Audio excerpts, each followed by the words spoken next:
Hello everyone, welcome to the Smart Eyes Foundation. आज हम discuss करने वाले हैं 4 जून 2024 का current affairs. This is our team. और ये जो पीडीएफ है वो आप हमारे टेलीग्राम चैनल से डाउनलोड कर सकते हैं, जिसका लिंक कमेंट सेक्शन में नीचे डिस्क्रिप्शन में गिवन है। तो हम बात करते हैं, ये टॉपिक्स जो है आज हम लोग कवर करने वाले हैं और इन टॉपिक्स को हम डिटेल में समझते हैं। फर्स्ट टॉपिक हमने उठाया है सोर्स इज असम ट्रिब्यून, और ये आपको हेल्प करेगा जीएस पेपर 2 में। ये बात करता है flaws in voting system. India के वोटिंग सिस्टम में जो फ्लॉ है उसकी बात करता है। तो देखिए, इसको हम लोग ध्यान से समझते हैं। इंडिया का वोटिंग सिस्टम क्या है और इंडिया के वोटिंग सिस्टम में क्या फ्लॉ है। इंडिया जो है largest democracy of the world है। और जो एस वाई कुरैशी साहब है, एस वाई कुरैशी जो एक्स सी रह चुके हैं, ये एक्स सी साहब कहते हैं कि India is known for three things. India तीन चीजों के लिए जाना जाता है। वो तीन चीजें क्या हैं? वो तीन चीजों में आता है इंडिया का इलेक्शन, वो तीन चीजों में आता है इंडिया का ताजमहल, वो तीन चीजें में आता है इंडिया के महात्मा गांधी। इन तीन चीजों में इलेक्शन भी आता है। तो इलेक्शंस में क्या क्या कमी है उसको हम समझते हैं। इलेक्शन का मेथड क्या है इंडिया में? इंडिया में जो इलेक्शन का मेथड है उसको हम बोलते हैं first pass the post system बोलते हैं, मतलब एफ पीटीपी। और हम बात करते हैं कि हमारा इलेक्शन फ्री एंड फेयर होना चाहिए। तो हम ये बात करेंगे, क्या हमारा इलेक्शन फ्री है, क्या हमारा इलेक्शन फेयर है? तो फ्री तो लगता है हमें, बट क्या फेयर है कि नहीं है? तो इस फेयर पे ये आर्टिकल जो है अच्छे से डेवलप करता है। तो पहले हम समझते हैं कि एफपीटीपी सिस्टम क्या है।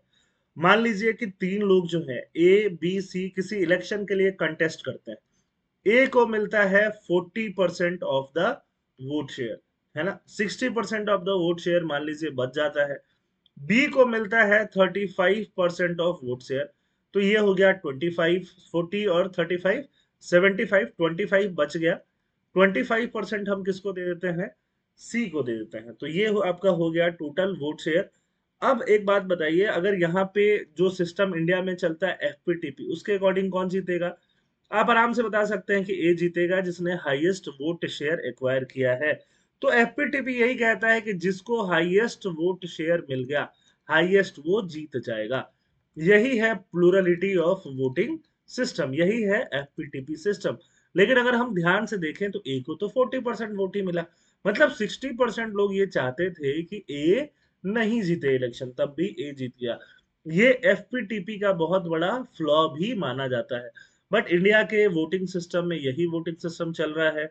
चाहे बात करें लोकसभा का, चाहे बात करें लेजिस्लेटिव असेंबली का, यही चल रहा है। 1952 से हमने यही मेथड अडॉप्ट किया हुआ है, क्योंकि ये मेथड थोड़ा सिंपल है। सिंपल है कि जो उसका हाईएस्ट वोट आया वो जीत गया, बात खत्म। तो इंडिया में चूंकि एक सिग्निफिकेंट पॉपुलेशन इलिटरेट थी, पढ़ी लिखी नहीं थी, पहली बार वोटिंग कर रही थी, तो इसलिए ये मेथड उस टाइम पे अडॉप्ट किया गया। उसका भी एक बहुत बड़ा रीजन था। तो यहाँ पे एक डायरेक्ट एग्जांपल दिया गया है। लास्ट जो 2009 जनरल इलेक्शन हुआ है उसका, वहां पे बीजेपी जो है, बीजेपी 303 सीट जीती थी आउट ऑफ 543। उसको 55% ऑफ सीट मिल गया था। बट वोटिंग कितना मिला था? वोटिंग सिर्फ 37% ही मिला था। तो इसका मतलब 63% लोग चाहते थे कि बीजेपी नहीं जीते, बट फिर भी मेजोरिटी सीट कौन लेके चला गया? बीजेपी लेके चला गया। तो ये एफपीटीपी का एक ड्रॉबैक है कि यहाँ पे रिप्रेजेंटेशन क्या होता है? डिसप्रोपोर्शनेट होता है। और यहाँ पे विनर्स टेक ऑल हो जाता है। जो जीतता है उसको पूरा फाइनल सीट मिल गया, बाकी किसी को, हारने वाले को कुछ नहीं मिलता है।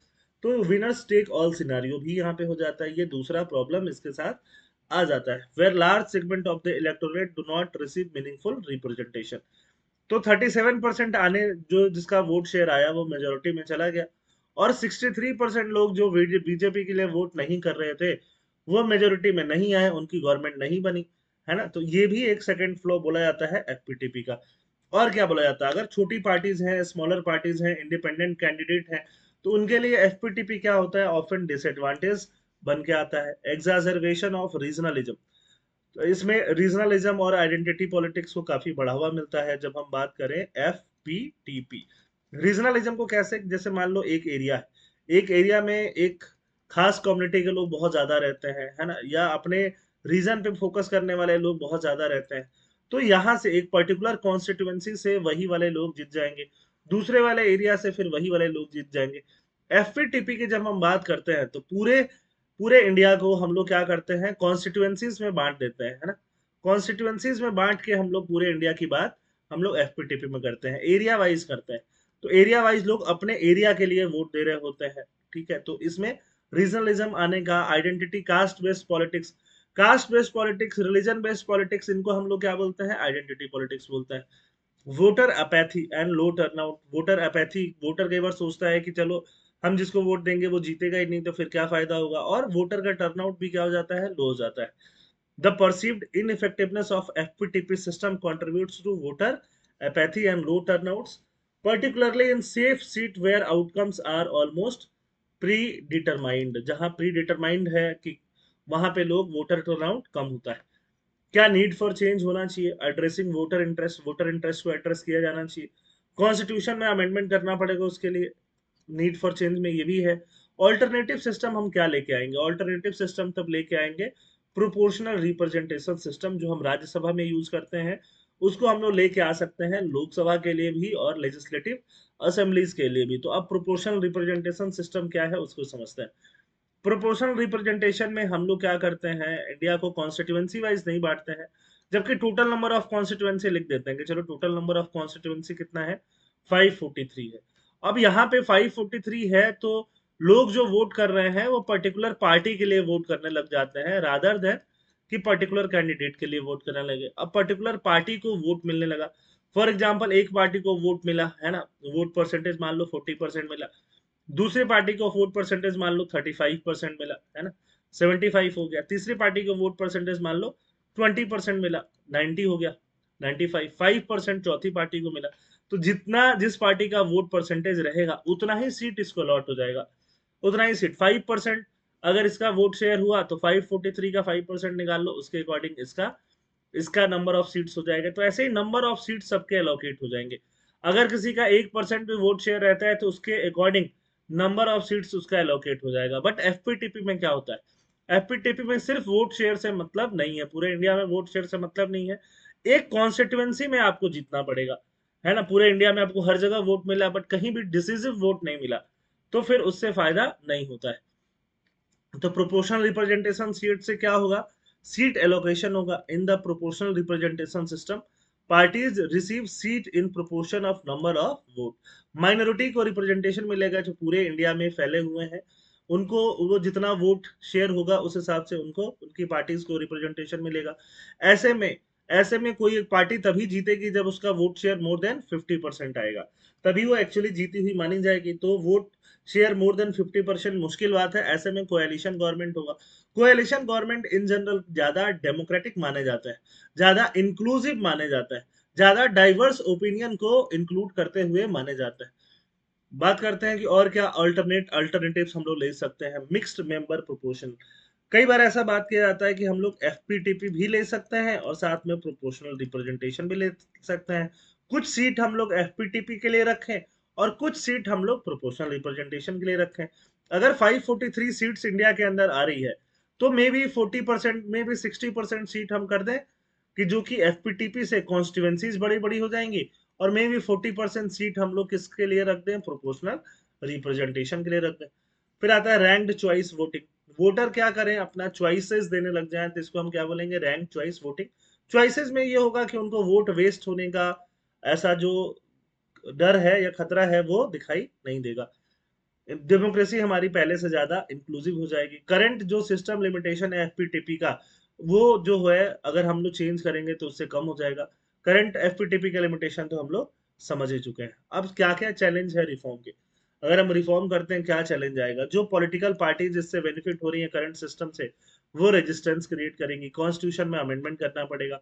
लोग इसके लिए स्केप्टिकल हो जाएंगे कि जो नया चीज आएगा वो क्या है, वो कुछ प्रॉब्लम क्रिएट करेगा कि नहीं करेगा। हिस्टोरिकल प्रेसिडेंट्स, हम लोग एफपीटीपी में वोट देते आए हैं और अचानक से दूसरा सिस्टम में स्विच होंगे प्रोपोर्शनल रिप्रेजेंटेशन में, तो बहुत सारा प्रैक्टिकल चैलेंज देखने के लिए मिल सकता है। Embracing a more representative system, future vision हमें देखना पड़ेगा। Embracing a more representative electoral system could lead to a more unified and responsive governance structure.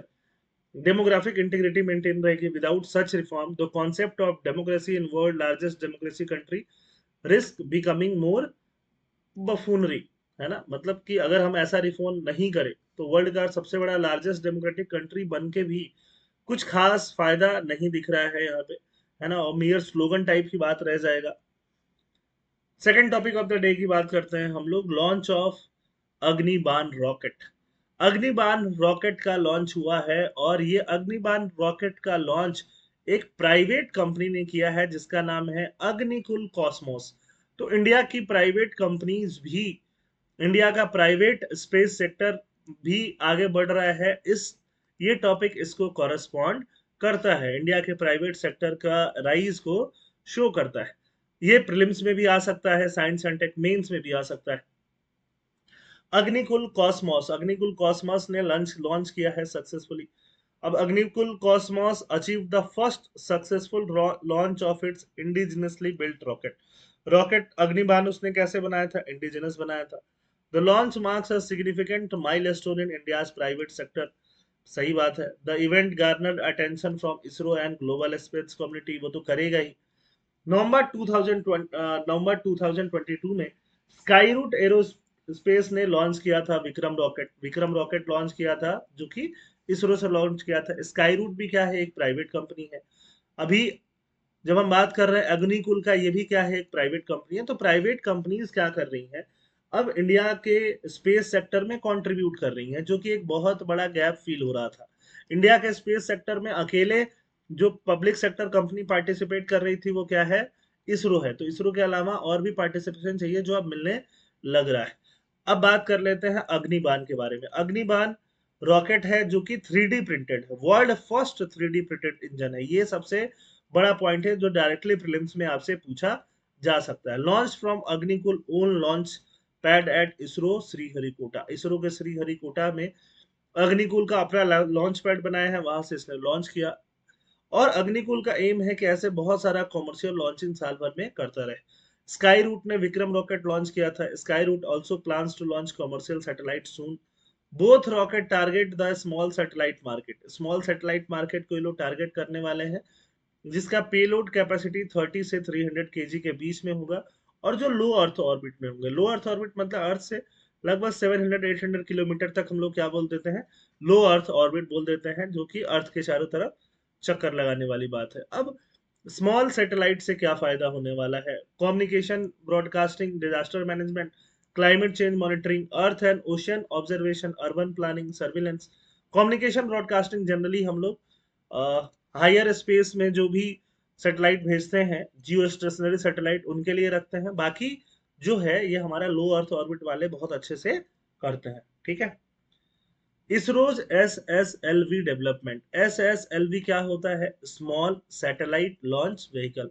इसके बारे में थोड़ा जान लेते हैं। SSLV क्या है? तो SSLV 3 स्टेज लॉन्च व्हीकल है। 3 stage configured with 3 solid propulsion stage and liquid propulsion based velocity trimming module as a terminal stage. SSLV can carry payload up to 500 kg।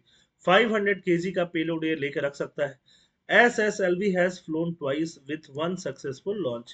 तो ये SSLV के बारे में है, इसरो के बारे में है। इसके बारे में भी आपसे प्रीलिम्स में क्वेश्चन पूछे जा सकते हैं, है ना, इसको आपको ध्यान में रखना है। और क्या बात करते हैं अग्निबाण का? तो 3D प्रिंटेड इंजन है। 3D प्रिंटिंग एक साइंस एंड टेक्नोलॉजी का कॉन्सेप्ट है ना, जिसको आपको ध्यान में रखना है, जिससे आप बहुत सारे डिवाइसेस जो हैं वो बना सकते हो। इनफैक्ट ह्यूमन हार्ट भी 3D प्रिंटिंग से बनाया जा सकता है।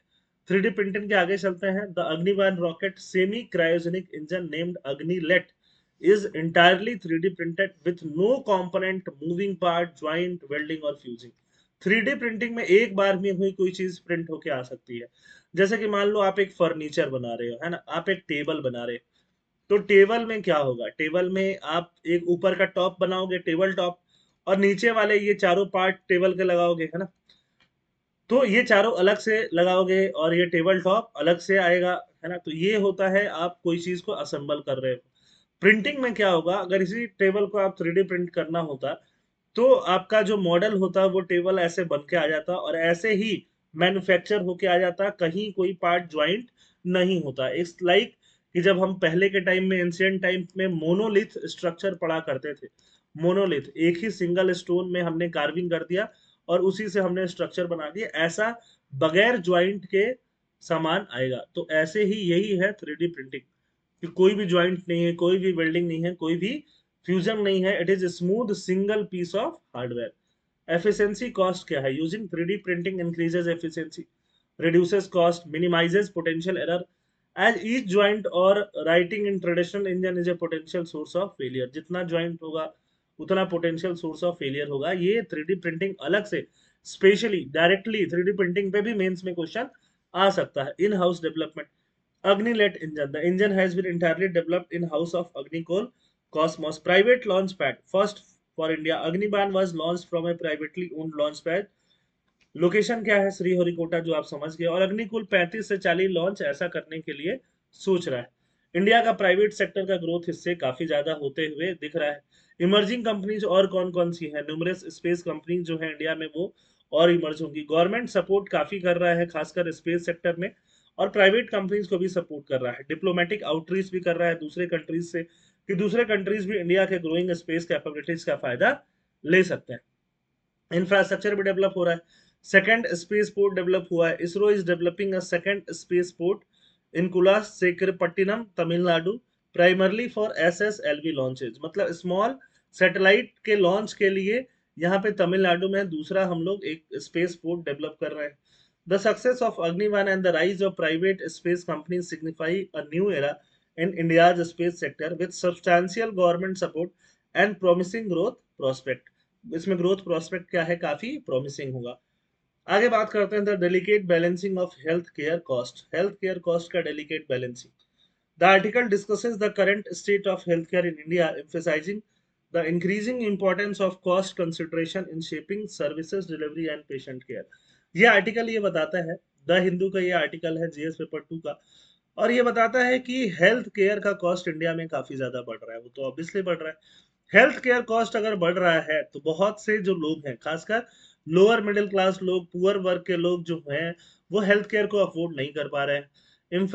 इनफैक्ट मिडिल क्लास लोग भी बहुत सारे हेल्थ केयर सर्विसेज को अफोर्ड नहीं कर पा रहे हैं। तो यहाँ पे ये आर्टिकल यही बात करता है कि क्या गवर्नमेंट को, क्या सुप्रीम कोर्ट ऐसा चाह रही है कि एक कैपिंग हो जाए हर सर्विस के लिए, कि अगर मान लो हेल्थ कुछ सर्विस प्रोवाइड कर रहे हैं, हार्ट सर्जरी हो रहा है, नी सर्जरी हो रहा है, हर चीज के लिए, हर स्पेसिफिक चीज के लिए एक फिक्स प्राइस हो जाए। फिक्स प्राइस से ज्यादा एक अपर कैपिंग हो जाए कि मैक्सिमम 5 लाख से ज्यादा हार्ट सर्जरी का या किसी पर्टिकुलर काम जो हेल्थ से रिलेटेड हो रहा है उसका प्राइस नहीं हो सकता। तो इससे रिलेटेड ये डिस्कस करना चाहता है topic. Role of private hospital. But बात ये है कि प्राइवेट हॉस्पिटल इनोवेट काफी करते हैं। तो अगर हम उन पे कैपिंग्स लगा दें कि मैक्सिमम कितना प्रॉफिट वो ले सकते हैं या कितना वो प्राइसेस रख सकते हैं, तो वो इनोवेट करने से बचेंगे, इनोवेट नहीं कर पाएंगे। Private hospital serve not only as center for specialized care but also as a hubs for innovation, accredited by bodies like Joint Commission International and NAV। NAV क्या है? National accreditation board for hospital. ये क्या करता है? Accreditation करता है। Accreditation क्या है? ध्यान से सुनना, एक्रेडिटेशन काफी एक इंपॉर्टेंट कीवर्ड होता है जो डायरेक्टली आप एग्जाम में यूज कर सकते हो मेंस में। एक्रेडिटेशन मतलब एक तरह से हो गया auditing and verification.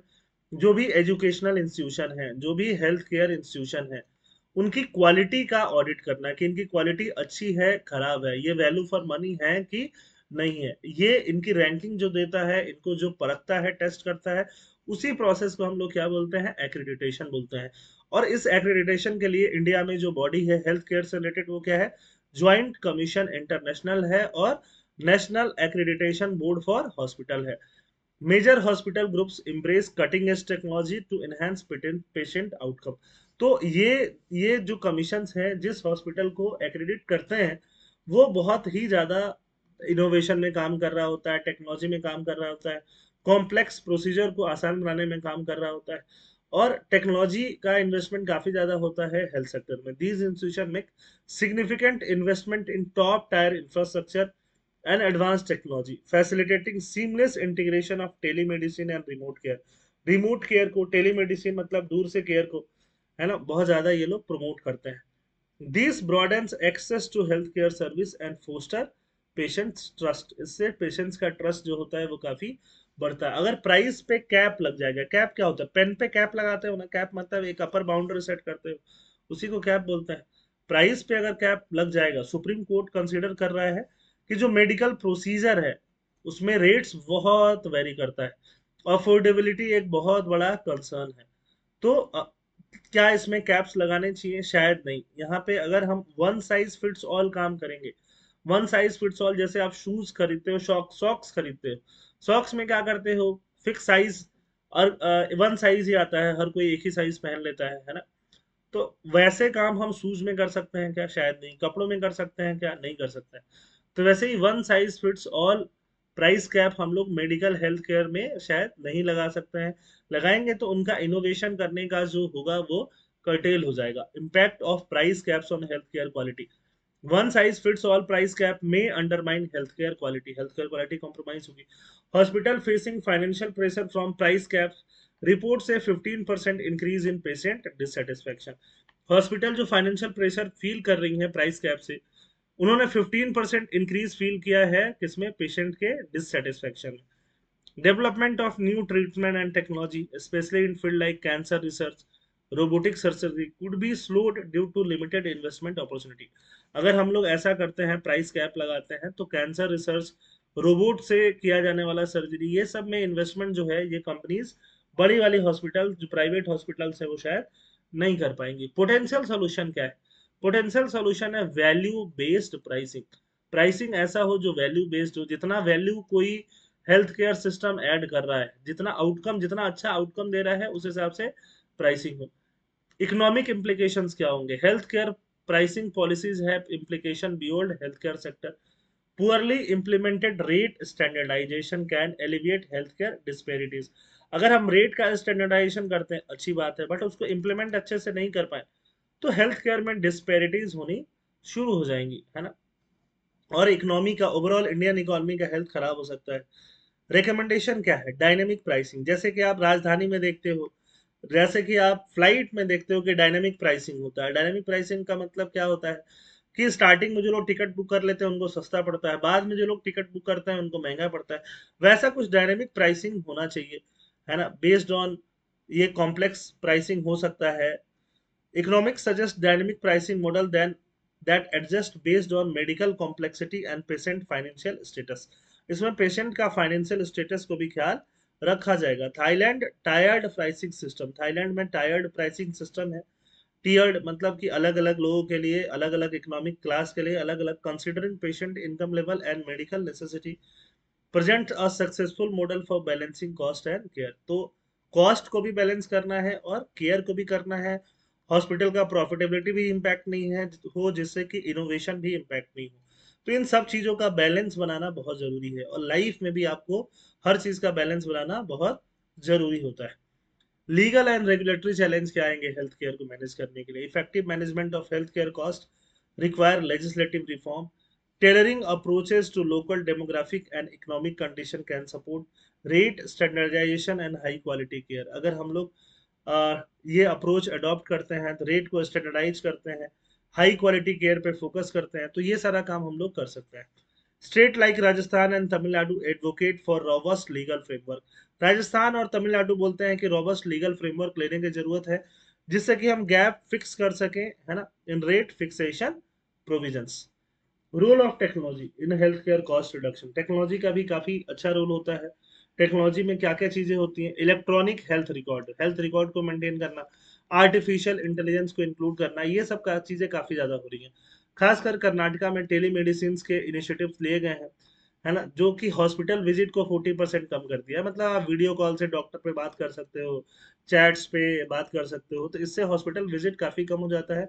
Medical care ज़्यादा एक्सेसिबल हो जाता है, ज़्यादा इफेक्टिव हो जाता है, खासकर रिमोट एरियाज में। अगर आपके घर से हॉस्पिटल बहुत दूर है, अगर आप गांव में रहते हो वहाँ पे, mobile health apps and wearable devices help manage chronic condition outside hospital, cutting cost and improving patient outcome.